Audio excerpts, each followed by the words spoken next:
आए रोज मैशियत डूब रही है।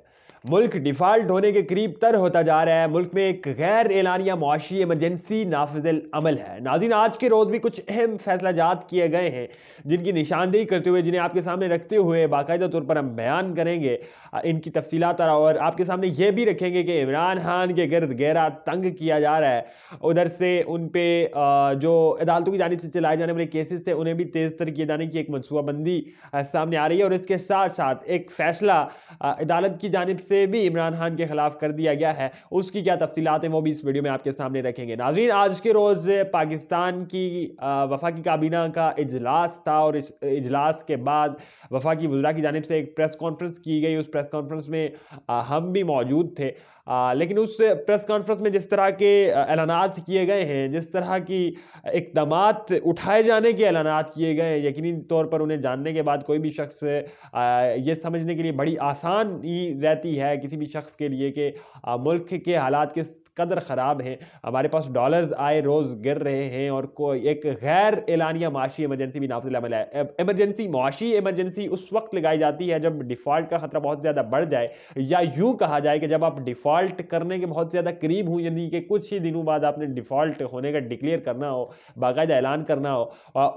उससे कबल जो स्ट्रेटजी अपनाई जाती है मैशियत को बचाने के लिए, एक आखिरी स्ट्रेटजी अपनाई जाती है, वो माशी इमरजेंसी की सूरत में लागू की जाती है। इस वक्त भी कुछ फैसले किए गए हैं जिन्हें आपके सामने रखेंगे, लेकिन बदकिस्मती से इन फैसलों पे सूबों के माबैन बहुत ज़्यादा इख्तलाफात हो गए हैं। वफाकी काबीना की जानिब से ये फैसले किए जाने से कबल सूबों से मुशावरत नहीं की गई है, जिसकी वजह से कुछ सूबे, दो के करीब जो सूबे हैं, वो इस पर बाकायदा इख्तलाफात का इजहार करते हुए वो कह रहे हैं कि हम इस मुशावरत में ही नहीं शामिल। हमारे लोगों की डेफिनेटली उनके मामलात और हैं, उनके मामलात वफाक से बहुत ज़्यादा मुख्तलिफ हैं। हमें लोगों के आगे जवाबदेह होना है, लिहाजा हमें एक तो मुशावरत में ही नहीं रखा गया, और दूसरा हमें ये सूट नहीं करता। इस वजह से हम तो कम अज़ कम आपके इन तमाम तर फैसलाजात को मुस्तरद करते हैं। पहले कुछ फैसले हैं आपके सामने रखते हैं। सबसे पहले तो ये फैसला किया गया है, जैसा कि इससे कबल भी हमने आपको ये बता दिया था कि एक बिजनेस काउंसिल की जानिब से काबीना को और हुकूमत को ये तजवीज़ फराहम कर दी गई थी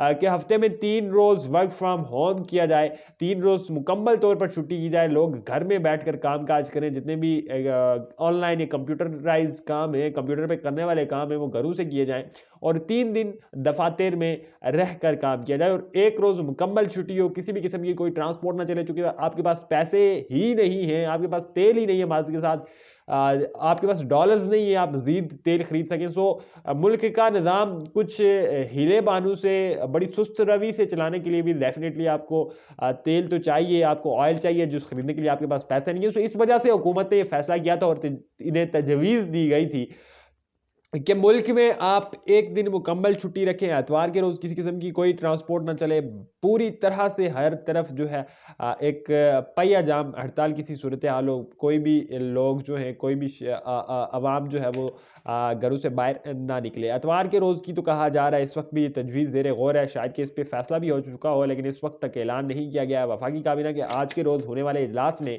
जो अहम फैसलाजात किए गए हैं, उनमें एक ये शामिल है कि शादी हॉल्स और रेस्टोरेंट्स वगैरह को 10 बजे से कबल हर सूरत में इंतज़ामिया को बंद करवाना होगा, और इसके साथ साथ तमाम तर मार्केट्स, तमाम तर बाजार 8 बजे के करीब, यानी कि शाम 8 बजे हर सूरत में बंद करने होंगे। इसके अलावा भी कुछ अहम फैसले किए गए हैं, जिनमें आइंदा आने वाले वक्त में कुछ मज़ीद फैक्ट्रीज़ बंद की जानी है, पंखे बनाने वाली फैक्ट्रीज़, उसके साथ साथ फिलामेंट बल्ब बनाने वाली जो फैक्ट्रीज़ हैं उन्हें भी बंद कर दिया जाएगा 1 फरवरी से। यानी आपके हालात इस कदर बिगड़ चुके हैं कि आप मुल्क में जो थोड़ी बहुत फैक्ट्रियाँ चल रही हैं, जो थोड़ी बहुत पैदावार हो रही है, उन्हें भी बंद करने की जानिब बढ़ रहे हैं। इस कदर हालात इस वक्त ख़राब हो चुके हैं।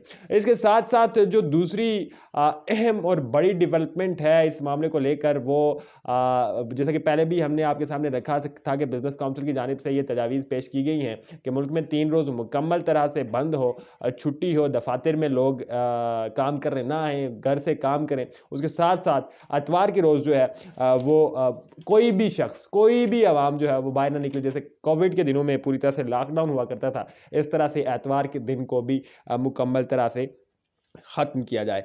नाज़रीन, इसके बाद इमरान खान पे आते हैं और इमरान खान आजकल चूँकि आए रोज़ कोई नए इंकशाफात कर देते हैं। आज तो गो के उन्होंने जनरल बाजवा को हरफन मौला करार दिया है और उन्होंने बाकायदा एक मरतबा फिर से अपनी उस बात को दोहराया है कि जनरल बाजवा हमारे हर काम में टांग डालने के लिए आ जाते थे, हर हमारे काम रोक देते थे। इवन के एहतसाब का जहाँ तक मामला था, उसे लेकर भी जनरल बाजवा कहा करते थे आप इकॉनमी को देखें, एहतसाब को छोड़ें। फिर इमरान खान इस बात का भी इज़हार कर रहे होते हैं कि इन दो ख़ानदानों को, इन दो करप्ट तरीन ख़ानदानों को इस मुल्क पर मुसल्लत किया गया है और ये इस कौम की, इस मुल्क की बदकिस्मती है। हर वक्तन फ़वक्तन इमरान खान जनरल बाजवा के बारे में इस तरह के इंकशाफात तो कर रहे हैं, लेकिन अब इंतज़ार है जनरल बाजवा की तरफ के आने वाले उस सच का जो इसके जवाब में, इन तमाम तर इल्ज़ामात के जवाब में उन्होंने देना है। चूँकि इससे कबल भी वो कह चुके हैं कि महज 5% ऐसा बातें हैं जो 5% भी नहीं है, मार्क्स के साथ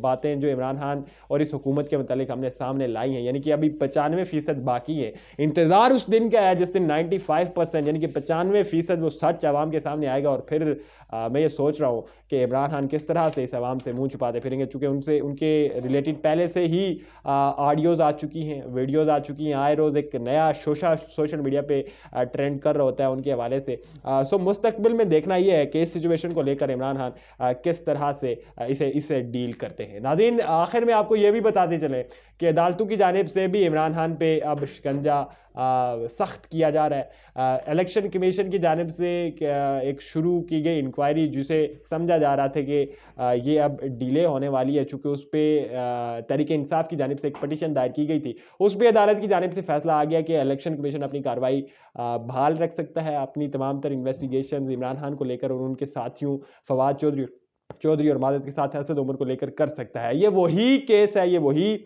मुकदमा है जिसमें आइंदा आने वाले वक्त में इमरान खान नाअहली की तरफ भी जा सकते हैं। बहरहाल इस पे कार्रवाई शुरू हो चुकी है, गो के पीटीए की एक इस पे पटिशन मौजूद है, लेकिन उसके बावजूद इस पे इस वक्त कार्रवाई चल रही है। अब देखना ये है इमरान खान इस तमाम तर सूरत हाल से ख़ुद को किस तरह से बचाते हैं, किस तरह से इस सूरत हाल से निकलते हैं। इवन कि अब तो जो वीडियोज़ और ऑडियोज़ की भरमार है वो भी फिर से शुरू होने वाली है।